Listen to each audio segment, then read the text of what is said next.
What time of year should I transition to the RIA model? That is today's question on the Transition to RIA question and answer series. It is episode number 139.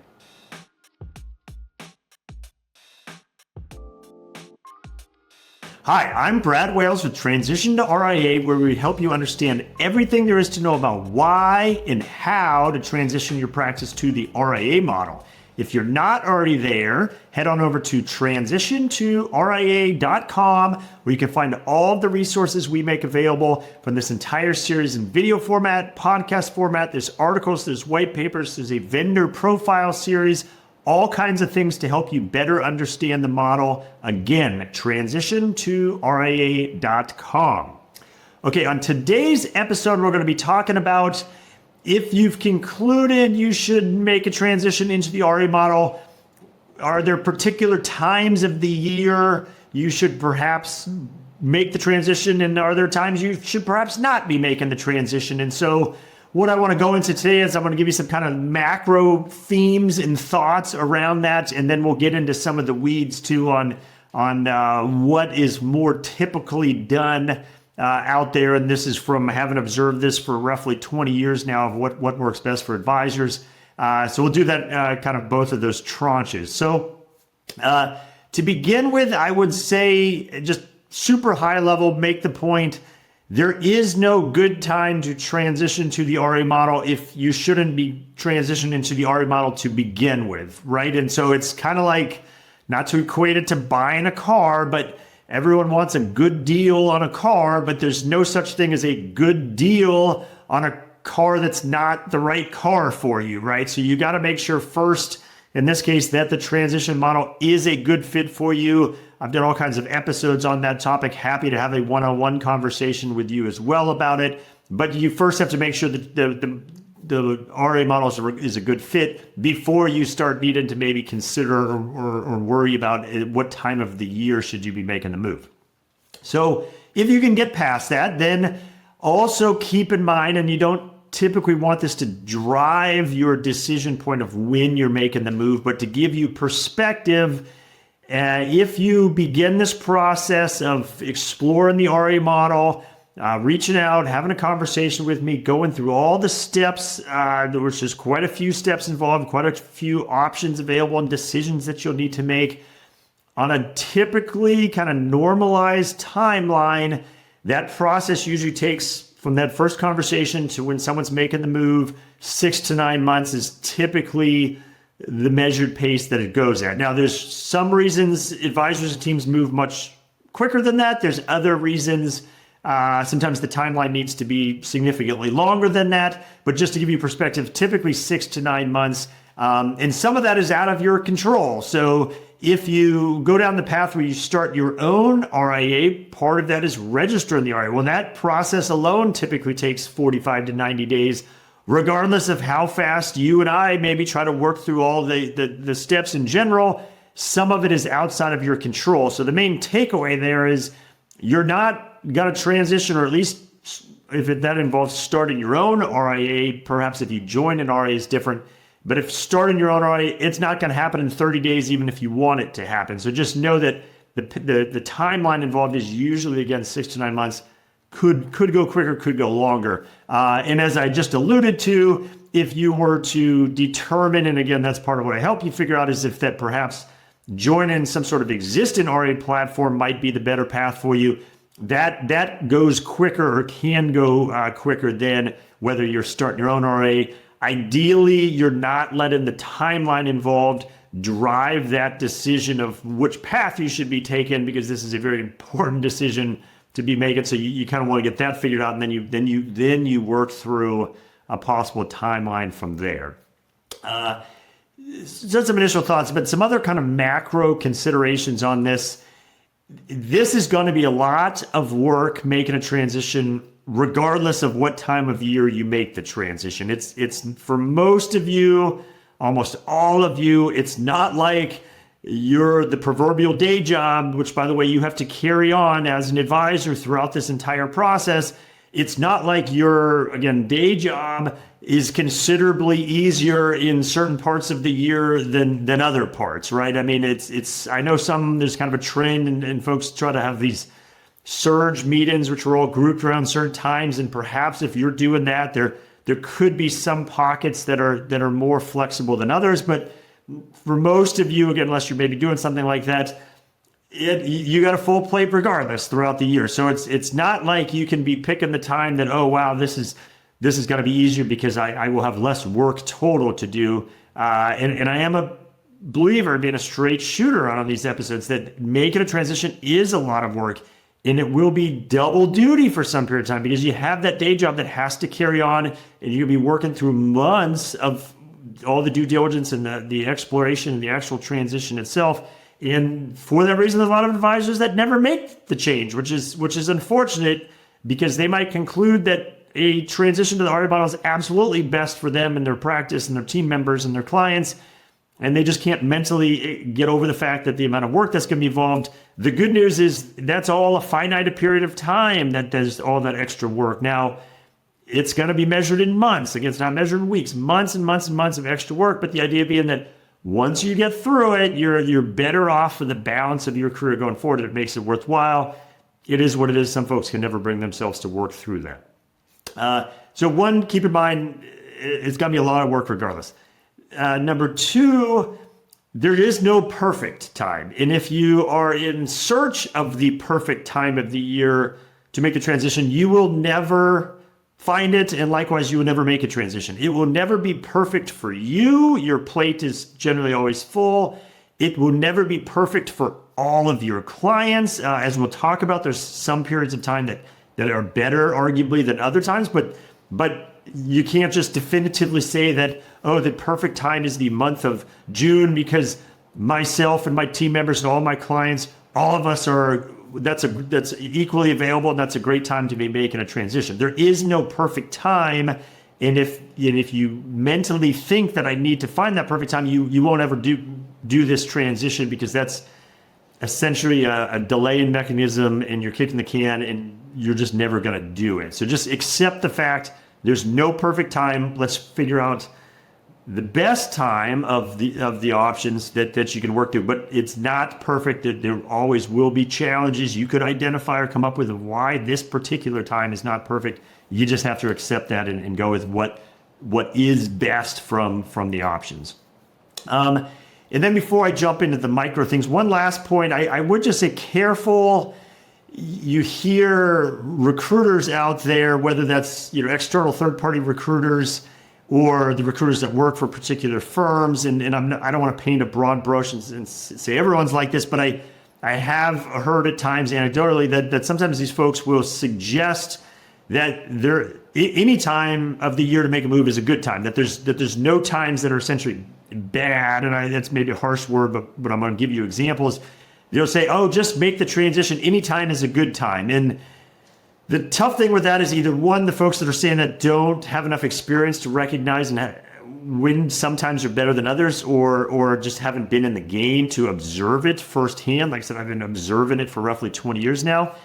And again, I don't want to paint a broad brush stroke, but these folks are paid to generally move advisors from one place to the other, and they are not paid until that actually occurs. So it's always perhaps better for them, if they're solely looking out for themselves, to say the sooner the better, make the move, and not necessarily letting that entirely guide by your decision process or what's going to be best for you. So just careful of anyone that just blanket says, oh, no time is a bad time, just get on with it. And that folks say it a little more eloquently than that, but I've heard that out there, and I would just be cautious about that. So now let's dive into some more specifics on what might be better times or not than others. So there are some things that are going to be very specific to you and your circumstances that can drive this decision. So for instance, depends on what kind of firm you're at now or how long you've been there. There are some considerations that might be unique to you. You might have deferred comp, and there's certain periods that those deferred comps are going to vest. And if that one of those is right around the corner or within a reasonable period of time for this whole equation, it very well could make sense to maybe wait a little longer to get one more tranche of that deferred comp before you make the move. So you'd want to be considerate of that. Other folks, you've maybe the firm you're at now, you received some sort of upfront transition assistance money, forgivable loan bonus, whatever you want to call it, that has effectively a vest to it. That's not really what's happening with the loan bonus, but to use just common language. And perhaps if you wait to a certain timeline here on the horizon, another tranche of that will effectively burn off, and that will be less money you will owe back if you were to leave your firm. So you want to be obviously cognizant of that as well and factor that in. But that's a slippery slope, I would tell you, on two fronts. We'll take each one of those separate. Deferred comp, the reason firms, for instance, primarily wirehouse firms, W-2 firms, have deferred comp is to handcuff you to the firm. By design of how most of these plans are, the only way you will receive all of your deferred comp, which don't get me started on a rant because that's your money that you've earned that they are arbitrarily holding back from you. Don't let them act like this is some gift to you, deferred comp. No, it's revenue you have generated, it's income you have earned already that they are arbitrarily holding from you for years into the future. Again, I can continue ranting on that, but you get my drift. But nonetheless, they've designed it in a way that typically, unless you ride out the balance of your career at that firm and then go through the retirement program, often thought of as like a sunset program, which, by the way, that's a whole separate topic. I've talked about at times. Typically, that's far inferior way to exit from a valuation standpoint, taxation standpoint, than going into the RIA model and then eventually exiting in the RIA model. But the idea is they want to handcuff you there, and unless you ride the balance of your career out, and unless you go through their inferior sunset program, that's the only way to fully get all of your deferred comp, because this is done on a rolling basis. So every time you perhaps have a tranche that has reached maybe the 5-year vest and now it's fully yours, they've added yet a new tranche to it with a new 5-year vest. So it's this rolling period. And so if you think about, oh wow, okay, if I wait 2 more months and then I get another tranche of deferred comp paid to me, that's certainly worthwhile doing. But mentally the challenge is, okay, well then the next tranche is, and it might not be for another 12 months or maybe it's even 6 months or something, but there's another tranche always out there on the horizon. And if that's going to be your mentality, that I just want to get one more tranche, you're never going to get to the finish line. They've done that on purpose, that you're just, it's the uphill treadmill that just as you have one vest, another one starts a new 5-year perhaps, or whatever the timeline is, vest period. And so you're stuck on that. So you have to mentally accept that the money that you have earned, that they are arbitrarily keeping back from you, you will lose some of that making a transition if that's your situation. The idea being, though, that the economics, and that's part of the exercise you want to do, and I can help you with, is, hey, are the economics on my future path superior to the point that over the, ideally even near term, but certainly over the balance of my career, will not only make up for the deferred comp I lose, but then put me in a much better place as well long term. So that's on the deferred comp. And then on the TA vest, I've talked to some advisors, and again, I get the idea of having to pay money back to your current firm because you haven't stayed the full 9-year package or whatever it is mentally challenged. And they say, oh, if I just stay for kind of one more vest period. But the thing is, you have to calculate out the cost of maybe staying for, say, 6 more months. If 6 more months would hit one more of the vest periods on the TA that you're not going to have to pro rata pay back, and you think, okay, that's great, I don't have to pay that back. But if instead you made the move now, effectively, and we mapped out what your economics you can expect then going forward now in your RIA place, you very well most likely will have far better economics perhaps over that time, that even though you have to then pay that money back in 6 months as opposed to waited, you're still net positive because you, for that 6-month time, again, just use an example here, your economics were so much more better than what they were prior that it exceeds you waiting out at your inferior current economics. so that you can get one more vest tranche to get under your belt. So point being, you got to run the math on these sorts of things, whether it's deferred comp or maybe your upfront bonus check is still kind of vesting out again. So that's kind of the first macro thing that's very specific to each individual advisor. As far as some specific times of the year and calendar years, there's kind of two main blocks that I typically see folks hesitate away from transition during, and they usually avoid them as a result. So the first one, you typically see folks not wanting to move shortly before tax day, April 15th. The idea being that history has shown that their clients might have a lot of additional questions at that time, and they're trying to get information about their assets or their investments because their CPA needs it, and they've procrastinated perhaps, and here we are nearing tax day, and the workload, not just the workload, but your ability to help them with all that. So typically that April 15th-ish period is something most advisors and teams want to avoid. So generally you'd either want to do that kind of meaningfully earlier in the year, January, February, or at least wait till after tax day, and maybe you kick things off in May time period. So the first kind of calendar date that I typically see people want to shy away from, and understandably so, is that April 15th, this tax day. And then kind of on the other end of the spectrum on the calendar year is the holidays. And typically, I generally suggest all advisors kind of come to this conclusion on their own anyways, is that about mid-November on is a challenging time to try to be making a transition if you can avoid that. Point being, once people start getting that Thanksgiving mindset, maybe going out of town, they then wrap back up in December, Christmas or whatever holidays are on the horizon, maybe family trips at that point, the new year, that there's a lot of your clients, perhaps team members, maybe you have plans with your family. That holiday time is typically difficult to do it. Now, it's not to say you can't. Within some constraints, if you're trying to register an RIA, literally it could be a challenge to get one approved towards the end of December because you're relying on the SEC or your state perhaps. But just from what's best for you, your teammates and clients, again, most people typically avoid that mid-December on because it's the holidays. I've heard people say, oh, no, your clients don't care if it's the holidays. Again, just make the move. I sometimes question who they're looking out for, whoever's given that advice. There's generally, unless you have a very good reason, it's like, why not avoid that likely scenario where your clients are either going to be traveling or more kind of tapped out? If you can wait till, say, a January, why not is typically how that falls out. So again, from a calendar perspective, around tax year, late in the year, around the holidays are typically things to try to avoid if you can.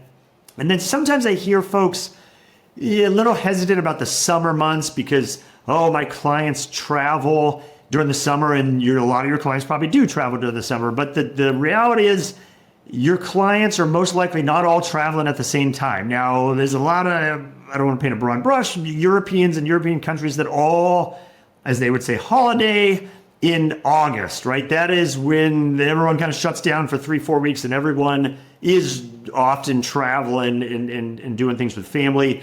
That's not what we do here in the United States. People travel throughout the summer, early summer, midsummer, late summer. And so yes, if you make a transition during the summer, some of your clients might be traveling, but it's not like they're all going to be traveling at the time you're actually pulling the trigger and making that transition. So I typically advise folks that say, I don't know if the summer's a good time. Again, that comes back to there's no perfect time. So if you're kind of trying to use that as the excuse, you have to ask yourself, are you just arbitrarily kicking the can when you don't need to? I'm much more passionate about thinking through that tax day and the end of the year holidays.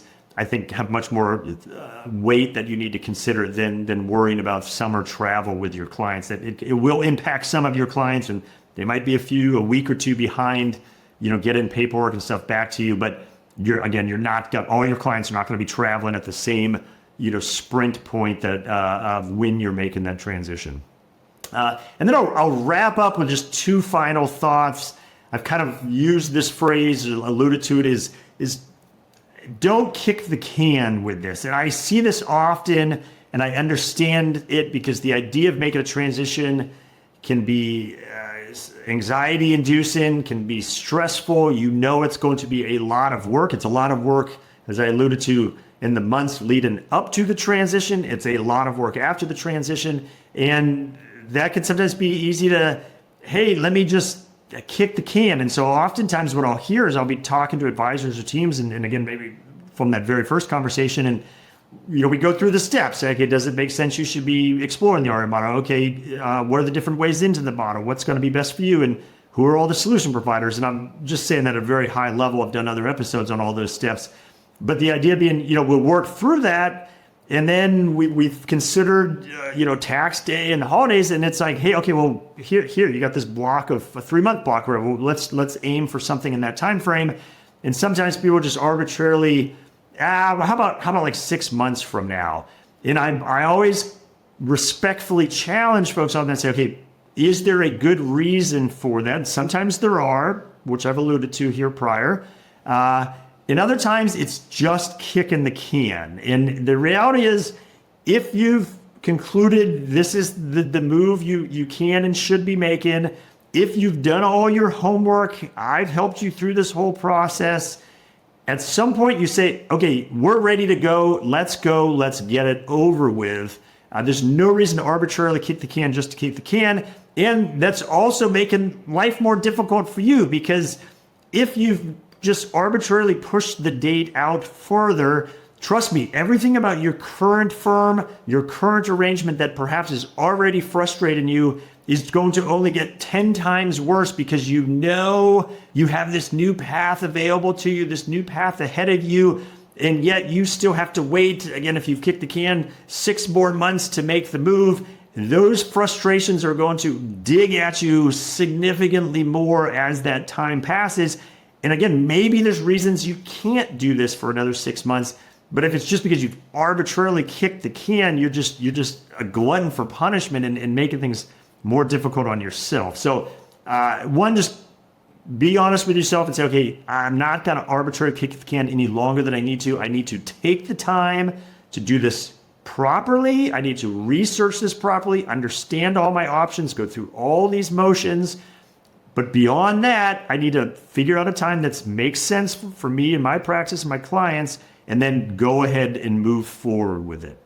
And then the final just kind of takeaway, you will need to clear your calendar for when this is going to happen. So the 6 to 9 month process I talked about earlier, it's not like you can't go on vacations or whatnot towards the early parts of that, because that's still the exploration stage, that's the due diligence stage, that's working with me through the steps and understand the solution providers and evaluating all your options. That can kind of be at a different pace, and sometimes some stretches of that faster or slower than others. However, down the stretch, in those final months and particularly weeks leading up to the actual launch date of your new practice, it is going to be a lot of work. And clearly, after you've resigned and now you're launching going forward, and you have to move all your client accounts, that's going to be a lot of work for weeks and generally a few months. So during that stretch, before and after, it is what it is. You need to clear the deck on your own calendar so you can dedicate time to that. If you traditionally go on a big trip, during whatever time we've kind of blocked out for that, maybe this is just the year that you're going to need to not do that trip. And yes, that's not ideal. That's not fun. But this is just the kind of process that has to be done to do this properly. And once on the other side, you'll have all the years going forward to be able to do it as you wish, kind of thing. So just know it is going to be work. You, ideally, your team members as well, need to have that calendar cleared as best as possible, again, leading up to the transition date, and then in the weeks and months following as you move over your client accounts. So with that, like I said at the top, my name is Brad Wales with Transition to RIA. I hope this has given you several variables to think about all the considerations that go into, just the timing of the move alone. And that's, as I've alluded to, that's just one piece of this pie. Lots that goes into the exploration and due diligence and understanding everything long before you need to be worried about trying to pencil in some date. But wherever that process leads, that's a big part of what I do, is help you from that very beginning of exploration all the way through to the point where we might be trying to pencil in, or not might, we will be, if you get that far, penciling in a specific timeline that's going to be best for you based on your specific scenario, your specific practice. As I alluded to prior though, first things first, head on over to the website at transitiontoria.com, where you can find this entire series in video format, podcast format. There's articles, there's white papers, there's a whole vendor profile series, and at the top of every page is a contact link. If you click on that, you can instantly and easily schedule time to have a one-on-one conversation with me, whether you want to talk about today's topic or anything else RIA related. I'm happy to have that conversation with you. Again, transitiontoria.com. And with that, I hope you found value on today's episode, and I'll see you on the next one.